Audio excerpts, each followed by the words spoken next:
성경은 이 사람들의 성공만 기록하고 있는 것이 아니라 실패도 자세하게 기록하고 있다라는 겁니다. 왜일까요? 그 이유에 대해서 바울 사도는 디모데후서 3장 16절에서 이렇게 말했습니다. 모든 성경은 하나님의 감동으로 된 것으로 교훈과 책망과 바르게 함과 의로 교육하기에 유익하니. 아멘. 맞습니다. 하나님께서 성경에 하나님의 사람들의 성공뿐만 아니라 실패도 기록하신 이유는 그들의 삶을 통해서 우리 하나님의 자녀들에게 교훈하고 잘못된 것은 책망하고 너 이렇게 살면 안 돼 라고 책망하시는 거예요. 그리고 바르고 의롭게 교육하기 위함이다 라는 겁니다. 그래서 우리는요, 지난 주일에 이런 성경의 교훈을 받기 위해서요, 모세의 실패를 통해서 그가 왜 실패했는지 그 교훈을 나누었습니다. 왜 그랬습니까? 첫 번째 모세가 실패한 이유는 뭐냐?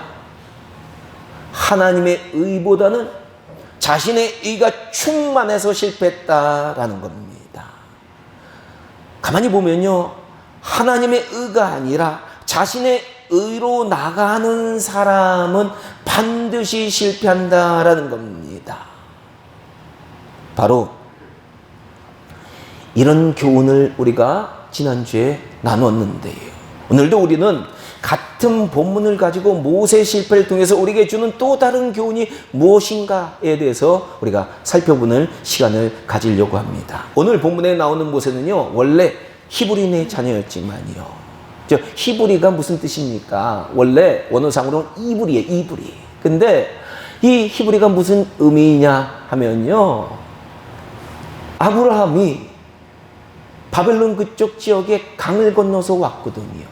그래서 강 건너 온 사람이다 라는 뜻이에요. 그래서 아브라함 후손들에게는 히브리 사람이다 라고 불렀는데, 바로 모세는 히브리인의 자녀였지만 당시 히브리인들의 사내 아이는 태어나자마자 죽게 했던 애굽의 정책 때문에 갈대 상자에 실려 나일강에 버려진 처량한 신세였다라는 겁니다. 그러나 모세는요, 나일강에 목욕하던 바로의 딸에게 발견되어서요, 그녀의 양자로서 궁중에서 온갖 좋은 교육을 받으면서 성장을 하게 됩니다. 하지만 모세는 완전히 애굽 사람이 된 것이 아니었습니다. 피는 못 속이죠. 그래서 그는요, 여전히 히브리 사람이었고요, 그들을 구원해야 할 사명을 어렴풋이 느끼고 있었다라는 거예요. 이때 그는요, 히브리인들이 고된 노동을 하는 현장에 나가게 됩니다. 그리고 한 애굽인이 히브리 사람 곧 자기의 형제를 때리고 있는 장면을 목격하게 됩니다. 이때 그는 이 같은 동포가 맞으니까 눈이 돌아간 거예요. 그래서 주변에 사람이 없는 것을 보고 그 애굽 사람을 끌어다가 쳐 죽이고 모래 속에 감추어 버리게 됩니다. 하지만 곧 그는요, 이 사건이 발각이 된 것을 알게 되었고요, 미디안을 도망쳐서 40년의 험난한 광야 생활을 하게 되었습니다. 사실 하나님께서는요, 이 나이 40의 모세를 사용하실 수도 있었지만요, 그에게 40년이라는 긴 광야 생활을 경험하게 하시고 나이 80에 이스라엘 백성들을 구원하기 위한 지도자로 그를 세우게 되었는데 왜 그러셨느냐라는 거예요. 그것은요, 모세의 인격 중에 한 가지 결함이 있었다라는 거예요. 그는 그 결함이 뭐냐? 자신을 절제하지 못하고 참지 못하는 불같은 성격을 가지고 있었다라는 겁니다. 아니, 우리 성민교회 성도님들 중에서도 보면 그런 성격 가진 분들이 꽤 있어요. 이 성격을 고치지 않는 한 모세는 앞으로 200만 명의 거대한 이스라엘 백성들을 광야에서 인도하기 힘들다고 하나님은 생각하셨다라는 겁니다. 제가 목회를 해보니까요, 많은 사람들을 인도하려면 정말로 자신을 참아야 되고요, 절제해야 되고요, 인내하는 성품이 필요하다라는 것을 많이 느끼게 됩니다. 그렇습니다. 오늘 우리가 본문을 통해서 교훈을 받는 내용은 자신을 절제하고 참지 못하면 실패한다라는 사실입니다. 오늘 본문 12절에서 모세는 애굽 사람을 쳐 죽여서 모래 속에 감췄다라고 기록하고 있는데, 여기서 쳐 죽이다라는 단어는요, 히브리어로 와야크라고 하는데요, 이 단어가 나카라는 단어에서 이게 변형된 단어입니다. 원래 이 나카라는 단어는요, 어떤 의미냐? 매질하다라는 의미를 가지고 있는데, 우리 한 번만 이렇게 찰싹 때리는 그런 매질하는 게 아니에요. 옛날에 사람들이 매질할 때 채찍 가지고 매질했죠.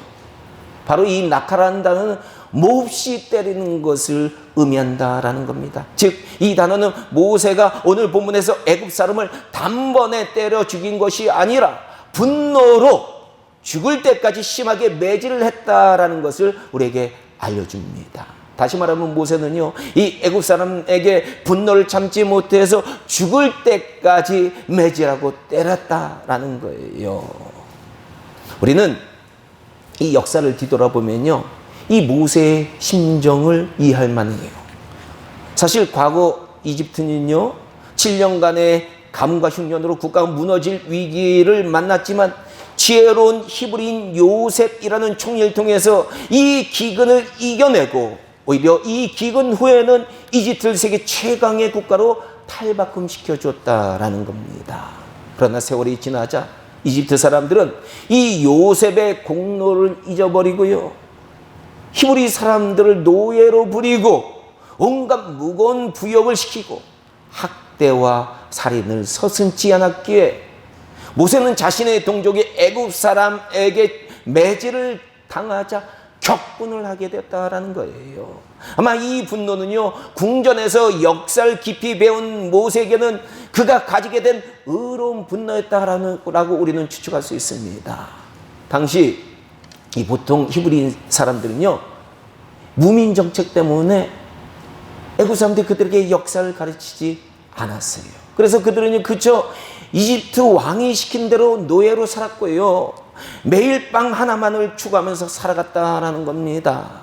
그러니 모세의 눈에 이들이 얼마나 답답하고 어리석게 보였느냐라는 거예요. 그래서 모세는 이 답답한 마음을 가지고, 그리고 또 의로운 분노로 애굽 사람을 죽이게 되었다라는 겁니다. 한마디로 어떻게 보면 지식인의 의로운 분노였다라고 우리가 평가할 수 있어요. 그런데 그의 분노가, 과연 그의 분노가 좋은 결과를 가져왔느냐라는 거예요. 결코 아닙니다. 분노는 항상 우리에게 나쁜 결과를 가져온다라는 거 여러분들 아셔야 돼요. 지금 가만히 보면요, 프랑스에서도요, 이 이민 온 제2세들, 거기다 보면 이슬람 세력들이 많이 있는데 이 2세대들이 분노를 갖고 있어요. 그래가지고 이번에도 이 한 청년이 프랑스에서 경찰의 검문을 받다가 아마 그 청년이 총을 가졌다고 그랬던 것 같아요. 그래서 검문을 받다가 도망치니까 총을 쏴가지고 결국 사망하게 되니까 지금 프랑스뿐만 아니라 전 유럽이 분노로 뒤끌면서 요동치려고 하고 있다라는 겁니다. 근데 여러분, 이런 분노가 일어나면 결과가 좋을 것 같아요? 그렇지 않아요. 제가 보기에는 반드시 백인들의 반대급부가 일어나서 사회는 더욱 혼란한 일들이 일어나게 될 것이다 라고 생각합니다. 하여튼 모세는 그의 분노로 살인자가 되었어요. 도망자의 신세에 빠지게 되었고요, 히브리 사람들은 40년간이나 더 애굽 사람들을 학대에 시달리게 되었다라는 거예요. 아마 모세가 잘 준비된 사람이었다면 히브리 사람들은 더 빨리 애굽의 종살이에서 벗어날 수도 있었을 것이다 라고 저는 생각합니다.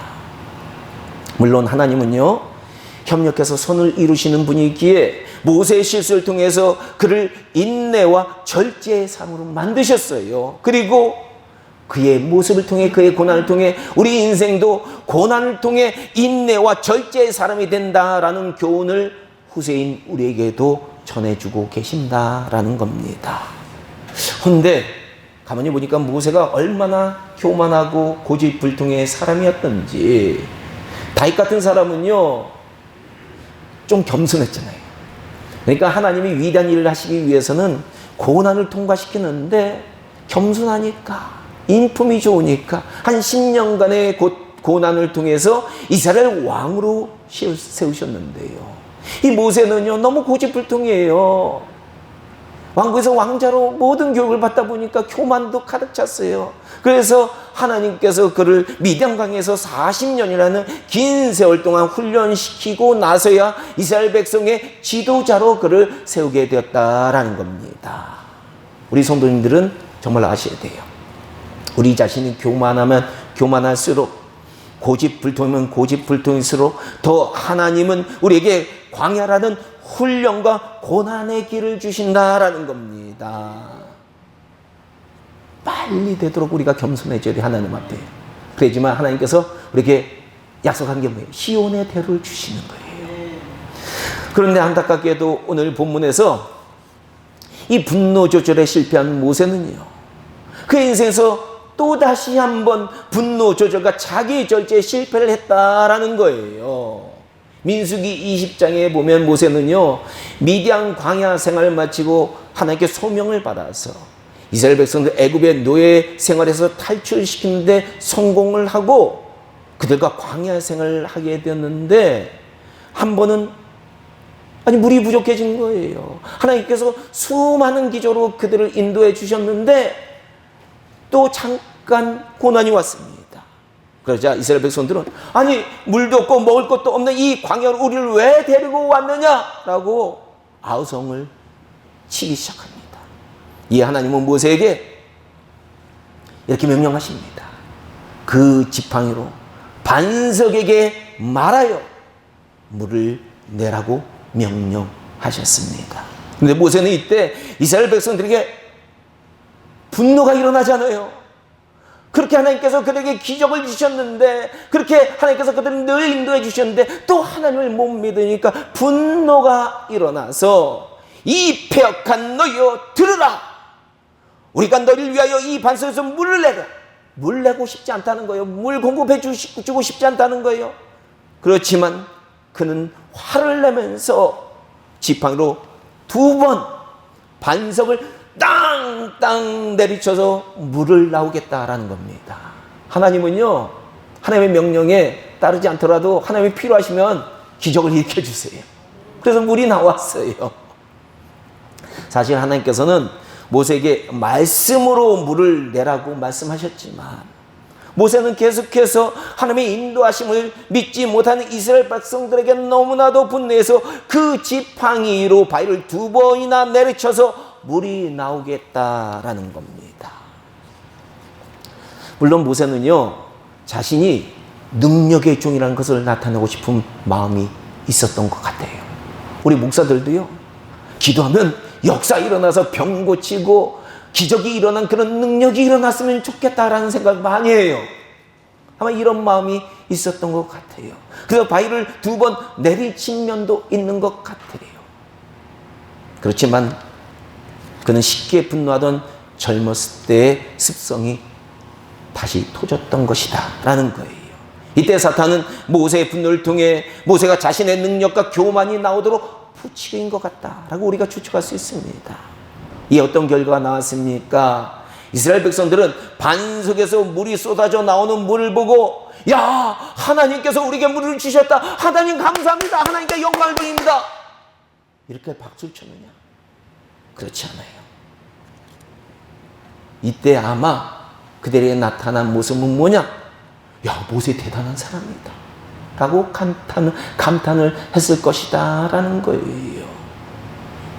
야, 바위를 그 지팡이로 치니까 물이 나오네. 야, 대단한 우리의 지도자다 라고 감탄을 했을 거예요. 그래서 하나님은 하나님 대신에 자신이 영광을 받았던 모세를 그 평생 그토록 바라던 그 평화와 행복과 기름진 땅인 가나안 땅에 들어가지 못하겠다라는 겁니다. 모세는 안타깝게도요, 가나안 땅이 바로 코앞인데 하나님의 명령으로 그의 부하인 여호수아에게 지휘권을 넘기고 자신은 가나안 땅에 가나안 땅 바로 전에 있는 모압 평지 느보 산에서 가나안 땅을 바라보면서 쓸쓸히 죽게 되었다라는 겁니다. 그렇습니다.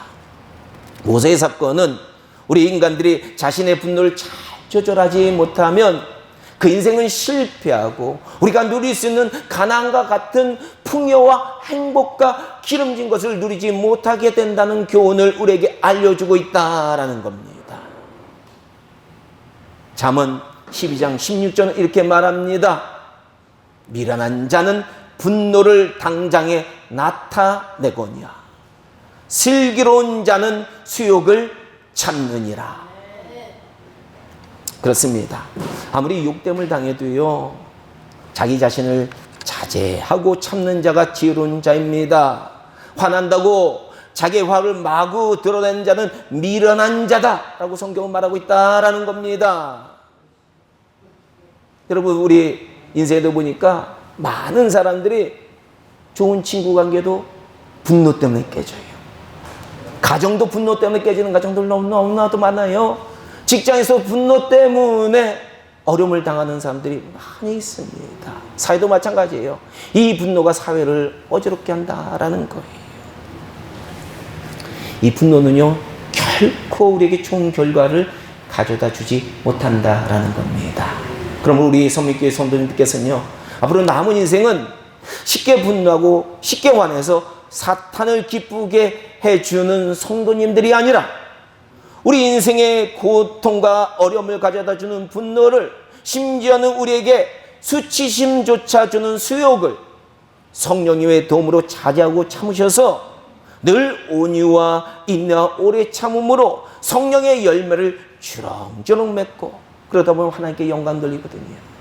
아름다운 인생의 열매를 맺거든요. 그런 인생 사시기를 주님의 이름으로 간절히 축원합니다. 기도하겠습니다.